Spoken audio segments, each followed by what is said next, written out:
Today on Outside the Box Reviews, we are taking a look at the NECA Iron Maiden Live After Death Eddie figure.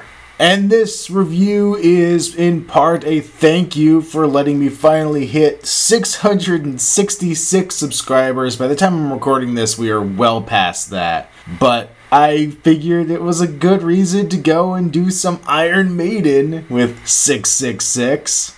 And this is one figure I've been meaning to get around to for a long time now to review, and it's just never felt like the right time. Now, I had previously reviewed the Iron Maiden Killers figure, one of the newer ones that NECA put out, but this is one of the old ones. It's back in NECA's old style of doing things, their old articulation, all that good stuff. But in my mind, it's worth going back to show off how the Maiden line used to be from NECA. Now, of course, we have the figure down here, and we have the album back here in the background, providing our backdrop. And you can see right off the bat, NECA did a pretty good job of replicating this album cover. We have Eddie bursting out of the ground here, fire erupting. We have the tombstone here in the background, and then we have the character himself. So let's take this apart piece by piece and take a look at him. First up, we'll take a look at the display base, and it is a pretty cool display base. It's rare we get one this large from pretty much any company. It's the green grassy feel. It's really more bluish for that night look.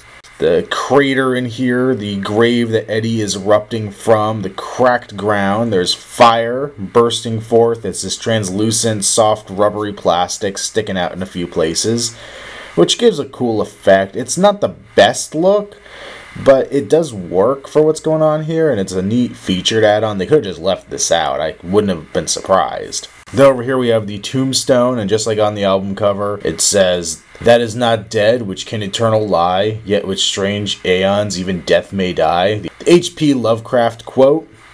Beneath it says, "Here lies Edward T.H." So Edward the Head. R.I.P. It's got some moss growing on here, blurring out stuff, just like on the art from the album. Can't knock that. It's very cool. Turn it around, the part you can't see on the album, we just have some more grass, the back of the tombstone all cracked up. Still good detail, even if it was just something they made up themselves. And the cool part about this base is to replicate the album cover. You could take Eddie, and he just sits right there as he's erupting out of the ground.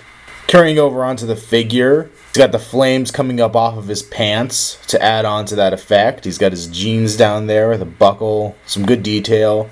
His shirt is ripped open, just shreds of it coming away. One big problem with the older NECA Iron Maiden figures is that they were meant simply to replicate the album cover. That's all they were supposed to do, that's all they did, for the most part. With the new Killers figure, you can replicate that album cover perfectly, but he also has articulation, you can move him around, you can do different things with him. And this guy's pretty much stuck being the way he is, so his shirt is billowing out like it is on the cover, and it's not even a soft rubber, it's pretty solidly sculpted there.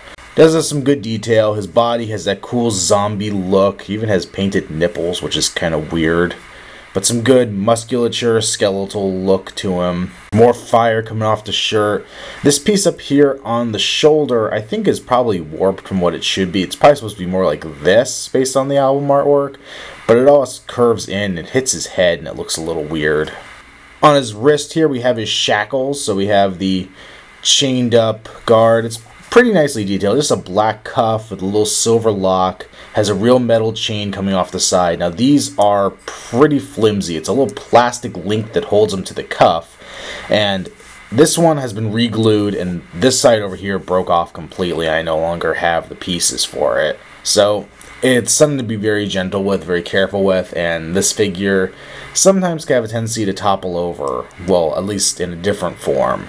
So it's a little bit of a pain in the butt to try to preserve these.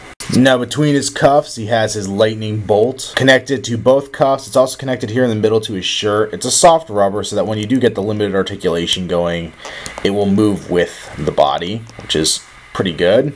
One of my biggest complaints with this figure is the face. It's just not a very good face for Eddie.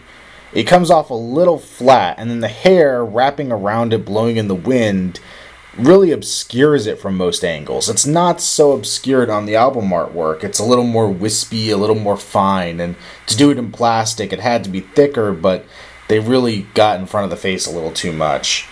Also, he kind of has more of a pug nose. Well, not that he really has a nose, but it feels a little bit more like his face has been smushed in and flattened a bit from what it would have been on the album artwork. It needed to be a little more pronounced. So we don't really get what I would like to get out of that face. But the paint detail is great. The teeth are well done.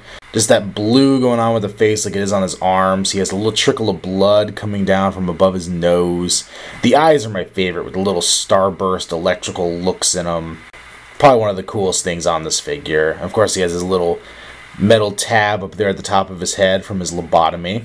Now, I never got around to picking up the Peace of Mind Eddie, but this Eddie has a lot of similar features like those cuffs and that tab on his head. Of course, that kind of became a character trademark from then on, but I do like that they kept certain details in this design. It's one of my favorite pieces of Iron Maiden art. I really enjoy this album cover. It's definitely one of my favorites. Turn Eddie around. His shirt is kind of plastered to his body. His back is that dark blue stuck on there. There's no rubber pieces back here. The back of his hair looks okay. There's a pretty noticeable seam up here where some of the rubberized hair attaches to the harder sculpt head. But nothing horrible, and really, how often are you going to view this guy from behind? Now, another cool feature this character comes with is the one thing that could take him beyond the album cover.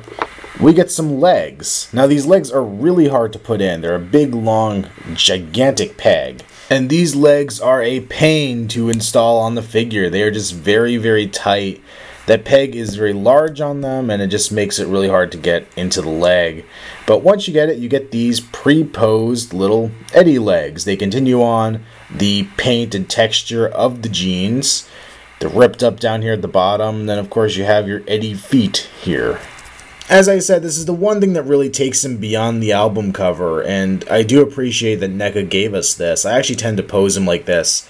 Though, as I mentioned before, this is the mode where he's really unstable. You have to get him just right to get him to stand, and he just has a tendency to fall, and parts break on him. His arm had broken on me at one point, the chains break, and these old NECA figures aren't really as durable as some of the newer ones are. And so this guy is in a little rough shape after all the years I've had him. For articulation, Eddie doesn't have a whole lot. The head is totally solid. The waist is totally solid. Really what you could do is you could rotate a little bit at the upper arm on both arms, and you can rotate the wrist. And these leg pegs allow you to rotate the legs, but really they're only supposed to go one way, and he will only really stand with them in the correct position. So you don't really get much in the way of articulation. He's pretty much a statue, which, as I said, it's really just a 3D representation of the album cover. The fact that we even got legs to go with him is a bonus feature. It's nothing that I would think you should expect out of these things, but at least it gives you something else to do. Some of the other Iron Maiden figures came with much larger set pieces. The Phantom of the Opera had a huge organ with him. The Trooper, I think, had flags and a display base with it. Peace of Mind had his whole padded cell. So I'm thinking these legs really came out of the fact that even though this is a very large, very nice little diorama piece, it is not as big and as grand as some of the other pieces were in the line. If we bring in Killer's Eddie, we could see that they're probably roughly in scale with each other. Killer's Eddie is a little skinnier than the older version that we have here with Live After Death, though it is a little more true to the artwork. I think if they both stood straight-legged, which neither of them will, they would be approximately the same size. So I think these will all fit together if you have a grand Iron Maiden collection going on. But overall, I'd say this is a hard figure to decide whether I want to recommend him or not. Obviously, you're not going to go pick this guy up if you're not an Iron Maiden fan. It just probably wouldn't make sense. He's not a great zombie on his own if you don't know who he is. So for the collector that's interested in this, I say yeah, this is a decent piece. Even though some pieces have a tendency to break apart and the articulation's bad, he's really just meant to be more of a statue. I say leave the legs off, make sure you preserve those chains, make sure you watch the joints because they're very brittle, put him in the display base like he's coming out of the ground, and you have yourself a really nice representation of the album cover. I'd say that's the way to go with him. Just go, replicate the album cover, be done with it. The other cool part about him is that coming out of the ground like that, he's a shorter figure, so it could kind of go in front of another piece in a collection or something like that. He doesn't have to take up quite as much room as some other things do. And at this point, companies like NECA and McFarlane have given us the ability to put together at least the first few albums of Iron Maiden in figure form, so that's kind of a cool thing. I still need to go pick up the original Iron Maiden Eddie and maybe one or two others that are out there. I really wish NECA would redo the Trooper, but I don't think these guys sold very well at any point in their existence. I had a hard time tracking this guy down. I had to hit a couple FYEs, and it was just really hard to find him when he was first released, outside of shopping on the internet. Which I think is eventually how I got him, now that I think about it. Overall, he's a recommendation, but not a strong one at all. He's basically what he is. If you're a fan of the band, go for it. If you're not a fan, then you have absolutely no reason to want to go after this guy. I can guarantee you that. Once again, I want to say thank you to the over 666 of you who are subscribing on this channel. I really do appreciate it. I also want to thank everybody who's liked the Facebook page. Link is in the bottom bar if you haven't done that already. Please come by and do so. This has been another Outside the Box review. And until next time, up the irons.